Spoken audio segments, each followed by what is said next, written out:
Hey guys, on today's episode, we're working on this 1990 Mazda Miata with an original 1,500 miles. In fact, the top hasn't ever been put down. This is a true time capsule. The battery and the oil filter are the only things that have been changed from 1990 on this car. But the paint is in some need of love, so we're gonna do that today on this episode of Drive and Protect.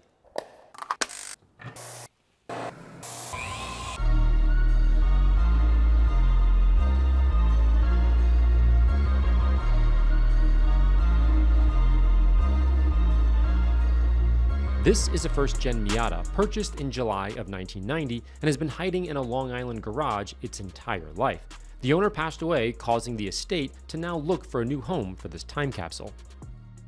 The MX-5 Miata was originally unveiled at the Chicago Auto Show in 1989, and it came with a 1.6-liter dual overhead cam inline 4-cylinder, producing roughly about 115 horsepower with 100 foot-pounds of torque, double wishbone independent suspension on all four corners, 4-wheel disc brakes, running tiny little 14-inch radials, and weighing just over 2,000 pounds. Now, these quickly became favorites of the hardcore drivers, especially in the 5-speed manual like this one here.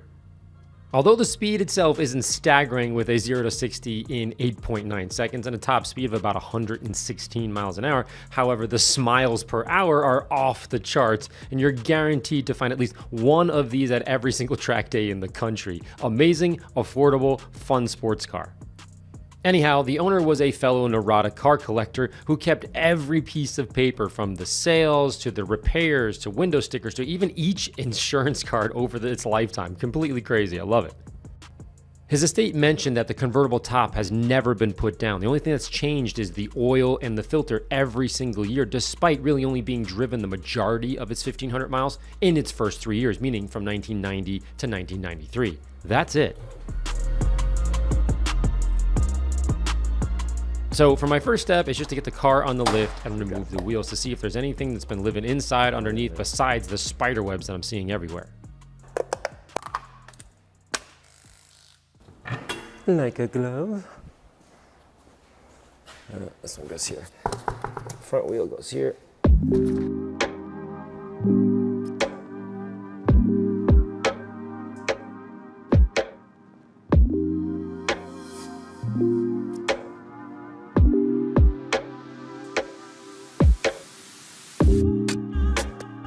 Step 1 is to fill the foamer with foam and boost, pull out the pressure washer, and then rinse the spider webs and whatever else I could flush out from underneath.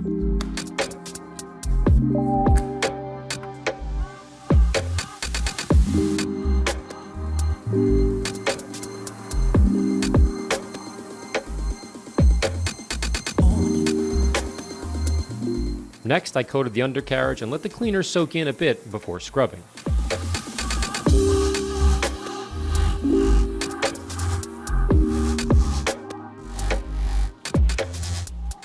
See, more bugs. Just everywhere. More bugs. Look at those. See that? Everywhere. Yuck. So if you're asking yourself, why am I scrubbing this down? It's for that reason right there.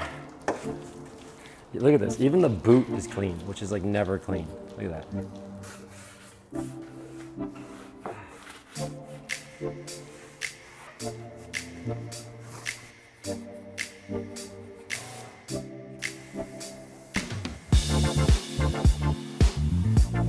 Afterwards, I used compressed air in a blue towel to quickly wipe down a few areas, and it was as if it came directly from the factory. Everything was really perfect underneath.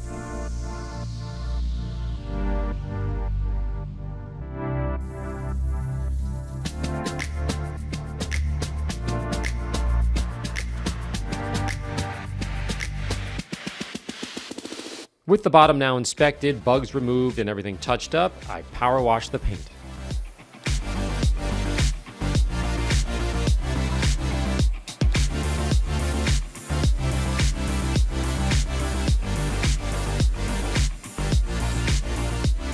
Clearly, this isn't a disaster detail, but if you do look close enough, you can see that there's wax residue pretty much everywhere, which can be a challenge to remove and is also an indication of someone who loved the car because they waxed it on a regular basis. If you look closely inside the edges and the numbers on all the lights, they have old wax buildup which turns white. So when you're power washing, be sure to let the pressure of the water remove as much of that as possible before hitting it later with smaller brushes. Same thing on the engine compartment. It's a crazy time capsule, but needed a bit of cleaning and future polishing to remove a thick, greasy layer of grime. When I did that, I revealed beautiful paint underneath, but it did need a little bit of swirl removal. Before I added the soap, I applied tightened degreaser to help loosen up that grime I just mentioned on the engine. Then I foamed everything and just let it do its work.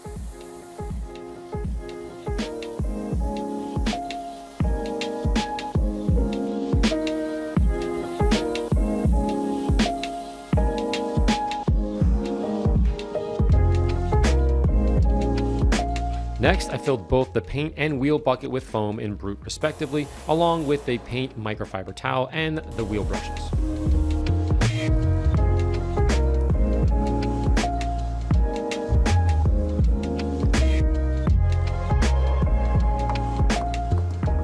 Using a brush in the wash process can be really helpful, especially on those old wax parts I just mentioned, reaching the tight spots, etc. But I only really use this technique when I know that I'm going to be polishing anyways, just in case the brush kicks around some dirt and then scuffs the paint. So you want to be conscious of that.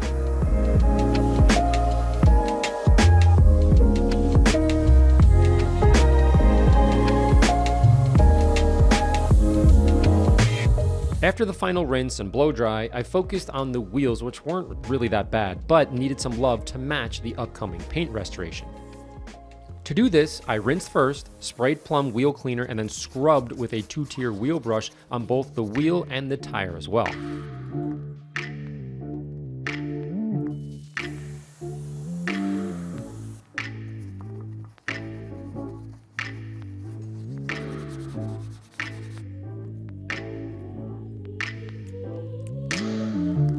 The difference was quite substantial, and you can see just how much brown junk came off on the floor.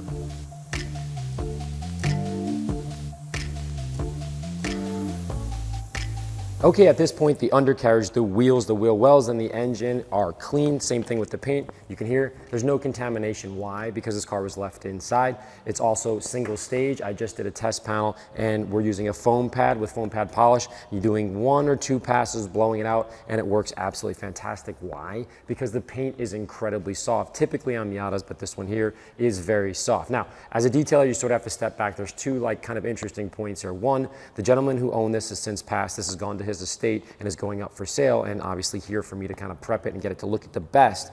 When you think about most cars, let's say they're in 20% condition, like really horrible, dead animals, that kind of thing inside, and I take it up to 60 or 70%, that is a massive change. It's like, oh my gosh, and it's relatively simple yet laborious. When you get to a car like this one that's about 80, 85%, it looks pretty good. It's not that dirty. There's little touches here and there. That's where it actually gets more difficult. So this gentleman probably took it to a car wash from what I read in the estate. He took it to a car wash, loved it, did oil changes, that kind of thing. When someone's that meticulous, there's a couple things that pop out. One, if he's waxing it every day, which I believe that he did, there's little creases and crevices that are kind of full of wax. So you have to go back there and kind of clean that up, which can, of course, be tedious.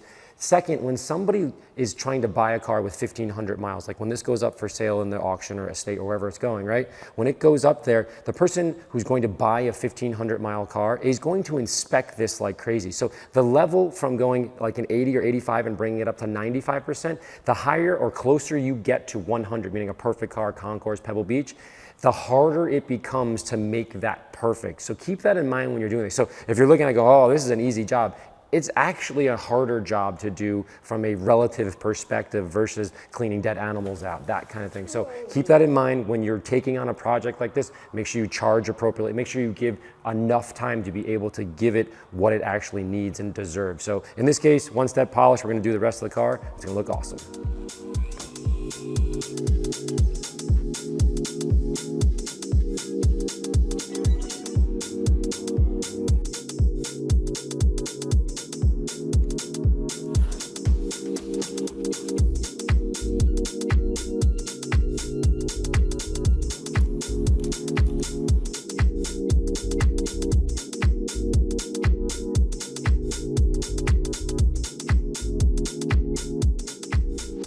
The combination of super soft paint and light swirls, what I refer to as love marks from constant wiping or low lubricated washes, usually only requires a one-step polish to restore.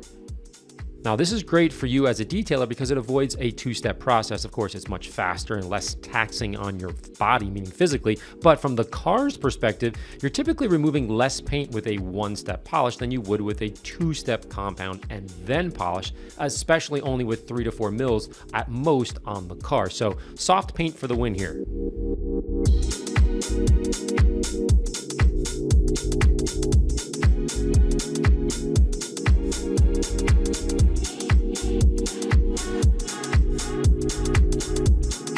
With the paint now looking like glass, I focused on the 3-inch areas and taped off the convertible top to avoid having to put it down per the family's request. Afterwards, I also polished the door jambs with my 3-inch.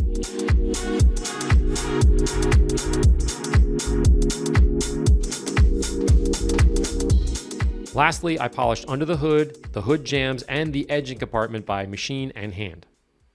When all the polishing was done, I cleaned up the interior by first removing the mats and vacuuming. Then I worked lather into the doors, the jambs, the dash, and of course the center console.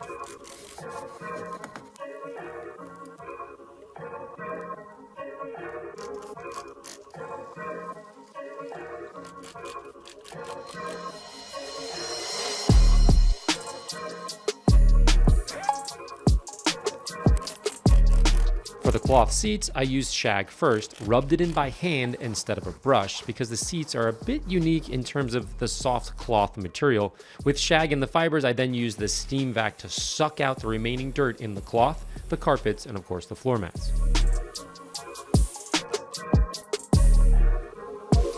As a safety step for the new buyer, once the interior was cleaned up with lather, I went in and disinfected the material with Restore by spraying it on and letting it sit for 2 minutes before wiping it off. This is an EPA registered product, so please read the directions carefully, but I encourage you to use it on your steering wheel at the very minimum at least once a month. This alone will drop the number of germs and bacteria on the biggest hotspot in your car, the steering wheel. Finally, I applied mousse to the surface for UV protection and to moisturize the 32-year-old material inside. Be sure to buff it off after a few minutes for a matte finish.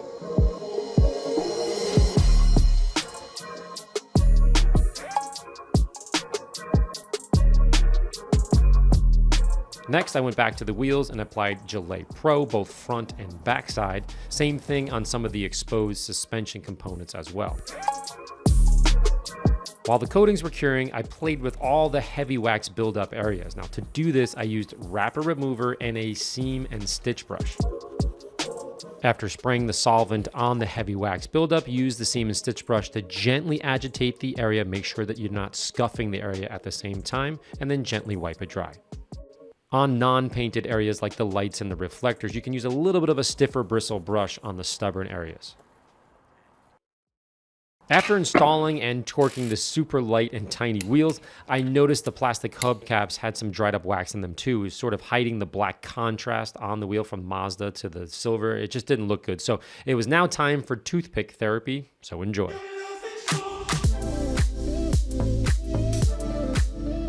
The before and after was huge in just a few minutes of work. Now, these are the smallest little differences that matter the most, especially on a 32-year-old car with 1,500 miles in the eyes of a potential buyer. So the idea is power washing, and then the camera comes in and I'm like this. Hey guys, on today's episode, we're about to power wash this. And it goes super wide and there's a battleship behind me. Pulls out on a drone, $1 million idea. Next, I lifted the car again and installed Reflex Pro coating to protect the super soft paint and hopefully minimize the swirls in the future. Now, at this point, the paint is looking as if it's dripping wet, which is obviously the goal. Red single stage paint is by far my favorite to polish. And then of course the coat, there's something about it I don't know, but man, it literally glows when you see it in person. I also put Reflex on the super smooth black trim instead of Frame Pro because Frame works best on semi-textured trim and not gloss black areas like this one here. Last but not least, I cleaned the exhaust pipe by hand, applied mud tire dressing to the tiny rubber, and cleaned the glass with multiple towels and a squeegee. Towel applicators, paper towels, we'll get some ramen noodles, a GT3, we'll get some lawn chairs. Wait, what?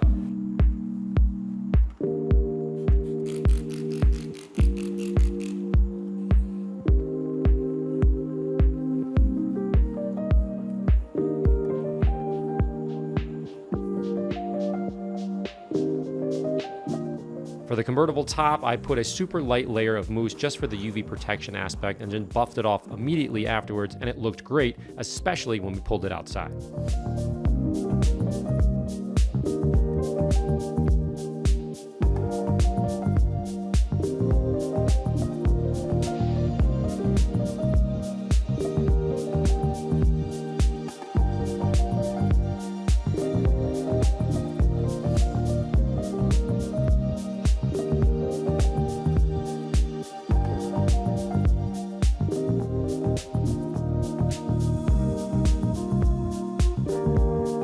Well guys, we're all done and the Miata looks absolutely amazing. 1,500 miles, and just a quick reminder, this is for sale. And the gentleman who owned it previously has since passed and has gone to his estate. So this is up for a new home. He took amazing care of it. Clearly he loved the car. It just came in to sort of get those last little 5-6% of detailing back. The paint came back, all little edges with wax, that kind of thing. The interior super clean. The engine is spectacularly clean.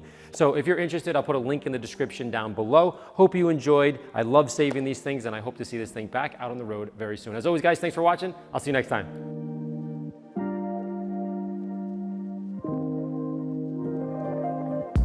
Oh, yes. Not me. Oh, yes. Oh. I haven't seen one of these things in forever. You got the spicy smell in it?